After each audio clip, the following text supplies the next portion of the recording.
आखिरकार भारत ने अलर्ट जारी किया है ईरान के लिए। ईरान में जो भारतीय स्टूडेंट फंसे हैं उनको भारत ने कहा है अलर्ट जारी करके कि जो स्टूडेंट तेहरान में हैं वो अपनी मतलब थोड़ा जेब खर्च करके अपने कन्वेंस पर अपनी ही पॉकेट मनी खर्च करके अपने पैसे और अपने दम पर तेहरान छोड़ दें। तेहरान एक बड़ा खतरा बन चुका है और वहाँ बहुत सारे सिविलियन फंसे हुए हैं। मैं 3 दिन पहले भी बोल चुका था और मैंने तभी आपसे कहा था कि भारत की सरकार से उम्मीद मत करो, इंडियन गवर्नमेंट से, क्योंकि एक तो पहले आप मुसलमान हो। यहाँ भारत के मुसलमानों को सबसे पहले खुद ही मोदी सरकार कहीं जेल में डलवा रही है, कहीं उठा के फेंक रही है। और भारत की ये जो एक गंदी कौम है, वो गंदी कौम जिसकी नसों में पेशाब और गू है, सिर्फ नफरत है, वो आपको ना बचाने देगी ना आपके लिए कभी बोलेगी। तो आप किस मुंह से कह रहे हो कि भाई मोदी जी हमको बचा लो। अब आप पॉइंट देखिए, भारत के हिंदू समाज के लोग, जो लड़कियां और लड़के अपील कर रहे हैं मोदी सरकार से कि आप हमें बचाइए, यहाँ से रेस्क्यू कीजिए, निकालिए, तो कमेंट क्या कर रहे हैं उन वीडियो पर जाकर आप देख लीजिएगा। बहुत गंदे कमेंट हैं, खासकर लड़कियों की वीडियो पे। हिंदू समाज उन लड़कियों को गंदी गंदी बातें लिख रहा है और उनसे कह रहा है कि ईरान में कौन सी पढ़ाई, बम बनाना सीख रहे हो, वहाँ कौन सी पढ़ाई होती है। तो इस गंदी कौम को ये देखिए जो भारत में खुद ससुरे बेरोजगार है, खुद इनको मोदी ने अपनी गुलामी के लिए रखा हुआ है। इनको 10 रुपए देंगे ये रैली में आ जाएंगे, इनको 50 रुपए देंगे, 150 रुपए देंगे ये ट्वीट करेंगे। ऐसी भीड़ को इन्होंने गाली बकने के लिए, बीजेपी आरएसएस ने अपने समर्थकों को सपोर्ट करने के लिए और विपक्ष को माँ बहन की गाली बकने के लिए रखा हुआ है। इनकी प्रोफाइल खोलेंगे तो फौरन जय श्री राम लिखा हुआ आएगा और भगवान की तस्वीर आएगी, लेकिन ये दूसरों को माँ बहन की गालियां बक रहे होंगे जिससे इनके भगवान खुश होंगे। इनको ऐसा लगता है। भारत के बच्चे इस वक्त ईरान में फंसे हुए हैं और ये कह रहे हैं कि ईरान में कौन सी पढ़ाई हो रही थी भाई। तो यानी इनके मुताबिक भारत के लोग बाहर न जाएं और भारत में ही पढ़ें। जैसे इनके बाप ने हर दिन, उसका बाप, इनका बाप तो है भी झूठा, बोल देता है हर दिन 50 यूनिवर्सिटी पढ़ रही है, हर दिन 100 यूनिवर्सिटी। और ये जिनका ना पिछला कोई पढ़ाई का रिकॉर्ड ना अगला कोई पढ़ाई का रिकॉर्ड, सुबह गू खाएंगे रात को पेशाब पी के सो जाएंगे। ये मान लेंगे हाँ मोदी जी, अरे परसों बनाई थी आपने 50 यूनिवर्सिटी, हाँ ऐसा बनाई थी रेत से आपने, हाँ समुद्र किनारे। इससे उम्मीद करेंगे इनसे कि तुम्हें बचाएंगे। अरे भारत में तो जश्न मनेगा अगर हिंदुस्तान के मुसलमान तेहरान में मारे गए। बहुत सारे लड़के लड़कियां जो ईरान और इजराइल की जंग पर वीडियो बना रहे हैं, उनकी टोन देखिए, वो तो सीधा बोल रहे हैं कि ईरान आतंकवादी देश है। देखिए इस कौम को, जो हिंदू समाज है, इसको मुसलमान से सिर्फ यह दिक्कत है कि तुम मुसलमान हो। तुम सही हो या गलत मैटर नहीं करता। इनका इजराइल से लेना देना नहीं, ईरान से कोई लेना देना नहीं, आड़ भक्तों का। लेकिन एक तरफा ये ईरान को गलत कहेंगे क्योंकि ईरान मुस्लिम देश है। इन झटुल्लों को यह नहीं पता कि इजराइल से पुराना रिश्ता भारत का ईरान से।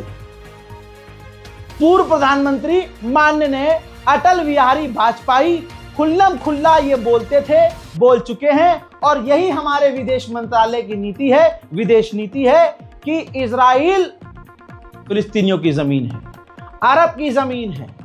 अटल बिहारी वाजपेयी ने कहा था इजराइल को, यहूदियों को फिलिस्तीनियों की जमीन छोड़नी पड़ेगी, लेकिन अंडुए ये किसी के न हुए।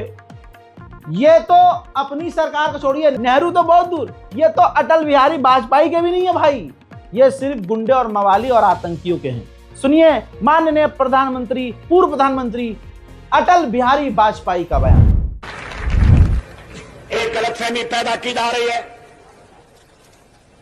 ये कहा जा रहा है जनता पार्टी की सरकार बन गई, वो अरबों का साथ नहीं देगी, इजराइल का साथ देगी। आदरणीय मोरारजी भाई इस स्थिति को स्पष्ट कर चुके हैं। गलतफहमी को दूर करने के लिए मैं कहना चाहता हूं कि हम हर एक प्रश्न को गुण और अवगुण के आधार पर देखेंगे, लेकिन मध्य पूर्व के बारे में यह स्थिति साफ है कि अरबों की जिस जमीन पर इजराइल कब्जा करके बैठा है वो जमीन उसको खाली करना होगी। सुन लिया। और ये समाज, हिंदू समाज, ईरान को गाली बक रहा है कि ये तो आतंक, और वो इजराइल जो इनकी अम्मा रोज काट के खाता है, गाय माता को खाता है, नेतन्याहू बीफ खाता है, पूरे यहूदी समाज बीफ खाते हैं। अभी हमारे बकरा ईद पर इन सब दोगलों को तकलीफ हो रही थी, लेकिन कुर्बानी यहूदी करते हैं जबरदस्त तरीके से, भारी मात्रा में कुर्बानी करते हैं। लेकिन बस ये बाप उसे मना लेंगे, तवज्जो है, बाप ये उसे बना लेंगे जो मुसलमानों को मारे, तुरंत बाप बनाएंगे। पलक झपकने से पहले अपना असली बाप छोड़ेंगे। डोनाल्ड ट्रंप को नहीं बनाया था बाप, ये तस्वीर याद है आपको? देखिए तस्वीर, पूजा करी जा रही थी भारत में, आरती उतारी जा रही थी ट्रंप की भारत में जबरदस्त तरीके से। अजी हिंदू संगठन, विश्व हिंदू संगठन सड़क पर बैठकर डोनाल्ड ट्रंप का मुंह चाट रहा था। ये इनकी औकात है, भगवान बता दिया था इसे। पूजा करी जा रही थी, एक बंदे ने तो भारत में, तेलंगाना शायद इधर है कोई स्टेट, वहां पर ऐसी कोई भाषा बोलते हैं वहां पे, वहां थोड़ा सा उसने अपने घर में पूरी ट्रंप की मूर्ति बनाई थी। आज क्या हुआ, मोदी जी ने उस वक्त क्या करा था, नमस्ते डोनाल्ड ट्रंप। क्या हुआ, ट्रंप जब राष्ट्रपति बना उसने भारत का बार बार अपमान किया। ये हिंदू भी मानते हैं कि ये ट्रंप पागल हो गया है। हिंदुस्तान पाकिस्तान की जंग में ट्रंप ने पाकिस्तान का विरोध ही नहीं किया, दोनों को एक जैसे तौला। कश्मीर के मुद्दे पर भारत का साथ नहीं दिया ट्रंप ने, ऊपर से भारत पर टैक्स लगाया, भारत से टैक्स हटवाया। मोदी जी कितने हिम्मत वाले हैं, तब से अब तक मोदी जी के मुंह से नहीं निकला है, हाँ नहीं निकला, निकल ही नहीं रहा है। मोदी के मुंह से ट्रंप का टा भी नहीं निकल रहा है। भारत में एप्पल बन रहा था, एप्पल, भारतीयों को नौकरी मिल रही थी, बढ़िया नाम हो रहा था। ट्रंप ने धमकी दे दी एप्पल को कि भारत में नहीं बनाओगे तुम। इनके बाप की इतनी हिम्मत न हुई कि ट्रंप से कैसे कहे यही बनेगा, तू क्या है बे। वो भी गधे के पिछवाड़े में गुफा पुत्र चला गया, जिसका ये वायरल हुआ था, तू क्या है बे। उस दिन के बाद से ट्रंप रोज भारत से कह रहा है तू क्या है बे। और ये आण भक्त, ये पूरी नस्ल इतनी डरी हुई है ट्रंप से कि ट्रंप को कुछ नहीं कहे, और कहेगी भी नहीं, इनकी औकात ही नहीं कहने की। आपने देखा है चाइना और अमेरिका का सड़क पर हिंदू संगठन कोई विरोध कर रहा हो, अरे सड़क पर छोड़िए, माइक में अमेरिका के लिए और चीन के खिलाफ ये कुछ बोल रहे हो, बोल ही नहीं सकते। और एक हिंदू समाज अब जो ईरान के समर्थन में मुसलमान बोल रहा है, तो इनको तकलीफ यही है, ईरान से इनका क्या मतलब है, ये भारत के मुसलमानों का ईरान से क्या मतलब है। बेटा उम्मत सुना है, उम्मत, उम्मत वो मतलब है। और तुम्हें हमसे क्या मतलब बे, तुम तो खुद भारत के मुसलमानों की मॉब लिंचिंग कर रहे हो, मार रहे हो, पीट रहे हो, पाकिस्तान भगाने की बात कर रहे हो, तुम्हें हमसे मतलब नहीं रखना चाहिए। एक तरफ से तुम चाह रहे हो कि ये मुसलमान हमसे मतलब ना रखें, और दूसरी तरफ ये भी चाह रहे हो कि ईरान से भी मतलब ना रखें। अपने बाप से कहो, अपने बाप से कहो, अपने नाजायज बाप से कहो कि ये अदानी से कहें कि अपना ये ईरान के साथ जो डील है खत्म कर दें, ईरान के साथ इंपोर्ट एक्सपोर्ट बंद करके दिखाओ। अपने बाप से कहो कि ईरान से सामान लेना और ईरान को एक्सपोर्ट करना बंद करो। अपने नाजायज बाप से कहो कि ईरान का खुला विरोध कर दे, हैं? वो जो बंदर अब्बास है उसमें भारत ने जो भर भर कर पैसा लगाया है निकाल ले। ये पॉइंट पर आके भक्त बात नहीं कर सकते। कोई पढ़ा लिखा इनके सामने बैठ जाए, आए बाएं शाएं हो जाते हैं। इन झटुल्लों को कुछ पता ही नहीं है, इनको बस मुसलमान का विरोध करना है। और ये जब भी मुसलमान का विरोध करते हैं, जमीन पर भी ये जलील होते हैं और आसमान पे भी जलील होते हैं, पूरी दुनिया में ये जलील होते हैं। कैसा डंका पूरी दुनिया में मोदी का बज रहा है, दुनिया देख रही है मुन्ना। लाशों पर वोट मांगने आएंगे, एयर इंडिया क्रैश हो गई, उसमें प्रोपेगेंडा, अरे भगवत गीता बच गई, अरे मर गए तो क्या हुआ, हिंदू देखो ना, अरे भगवत गीता पढ़ने वाला भी तो मर गया, अरे भगवत गीता। ऐसे मतलब ठीक है, मुसलमानों में भी होता है कि भाई मस्जिद जल गई, कुरान बच गया, लेकिन इस लेवल पर नहीं होता कि अरे बाप रे बाप। दुनिया इंटरनेशनल मीडिया को दिखा रही है, गोदी मीडिया, कि ये देखिए जी भगवत गीता बच गई। मतलब मेन मुद्दों से भटकाया जा रहा है, मेन मुद्दे। भाई कोई सवाल ये नहीं कर रहा है कि एयर इंडिया क्रैश क्यों हुई भाई, इतनी मतलब देश की नाम है इंडिया, एयर इंडिया क्रैश क्यों हुई? देश की सबसे घटिया है एयर इंडिया, यह हर इंसान आज कह रहा है, इतनी गंदी कंडीशन है। मेन मुद्दों पर बात मत करो, मोदी से सवाल नहीं करना भाई, बिल्कुल नहीं करना। ट्रेन हादसे हो रहे हैं, नहीं मोदी से सवाल नहीं करना, रेल मंत्री से सवाल नहीं करना, किसी से मुसलमान मुल्ले से सवाल करना है। ये ट्रेन जो गिरी है इसका ड्राइवर कौन था, मुसलमान तो नहीं था? शिट। ये जो एयर इंडिया क्रैश हुई है इसका पायलट मुसलमान तो? अरे यार अगर मुसलमान होता तो यार मजा ही आ जाता यार।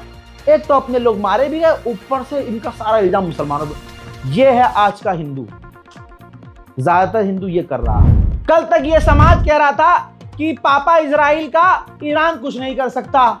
ठीक है, हम कह रहे हैं ईरान हार जाएगा, रुक जाइए, गुस्सा नहीं, आराम से। हम कह रहे हैं ईरान हार जाएगा, लेकिन ईरान ने तुम्हारा और तुम्हारे बाप का और तुम्हारी 7 नस्लों का, इजराइल का भरम तोड़ दिया। तेल अवीव का उसने तेल निकाल दिया, दिन में तारे दिखा दिए और रात में सूरज दिखा दिया। और अभी सिर्फ लिमिटेड हमले किए हैं ईरान ने। आज की तस्वीर, इजराइल का ड्रोन IRGC ने मारकर गिरा दिया। और याद रखना, मूसाद पूरी दुनिया में है, इजराइल धोखे से मारता है। याद रखना, हम यानी भारत धोखे से नहीं मारता। हमारे आसपास के देश ऐसा नहीं करते हैं। मतलब इजराइल जिस लेवल पर धोखाधड़ी करता है, CIA जिस तरह से दुनिया में धोखाधड़ी करती है, CIA का सपोर्ट करोगे, मूसाद का सपोर्ट करोगे? सुनो, अब तुम्हारे बाप पर इल्जाम लगाने वाली CIA है कि अमित शाह और मोदी ने कनाडा में सिखों का कत्ल करवाया। करते रहो अमेरिका इजराइल को सपोर्ट, चाटते रहो उसका पिछवाड़ा, उसका दस्त पियो तुम बैठ के। तुम्हारे लिए गंदा भी नहीं है वो, है पैखाना खाना तो तुम्हारे लिए कमाल की बात है। ईरान के विदेश मंत्री ने कहा है कि दुश्मन हमारे सेना को, हमारे कमांडरों को मारकर हमारी जनता को मजबूर नहीं कर सकता। एक बात और बोलना चाहूंगा, जो कौम मुसलमानों को गरिया रही है, मुसलमानों से नफरत कर रही है, इजराइल के सपोर्ट कर रही है, पहले अपने बाप का रिकॉर्ड देख लें। ज्यादा पुराना नहीं, अपने बाप का रिकॉर्ड देखें। 3 दिन में सीज फायर और सीज फायर का ऐलान करने वाला ट्रंप 15 मरतबा ट्रंप बोल चुका है कि पाकिस्तान और भारत को हमने ट्रेड की धमकी देकर जंग रुकवाई। उस पर मोदी जी की इतनी हिम्मत नहीं हुई, तुम्हारे अब्बा की इतनी हिम्मत नहीं हुई कि इस पर जवाब दे दें खड़े होके, ओए सीज फायर हमने किया था। ट्रंप तुम झूठ बोल रहे हो। नहीं बोल सकते, क्योंकि पहले से एकदम चाट रखा है ट्रंप को। नमस्ते डोनाल्ड ट्रंप, लो पढ़ रहा है आज भारी।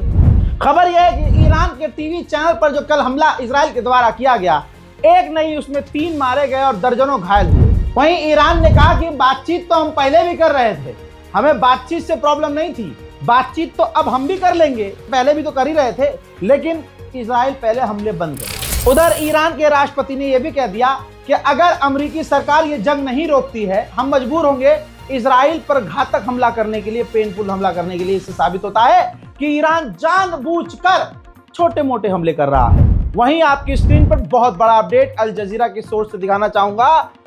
डोनाल्ड ट्रंप कह रहे हैं कि हम अपने उपराष्ट्रपति को और विदेश मंत्री को पूरी डेलीगेशन के साथ ईरान भेज सकते हैं। ईरान की सरजमीन पर पहली बार अमेरिका का उपराष्ट्रपति उतरेगा।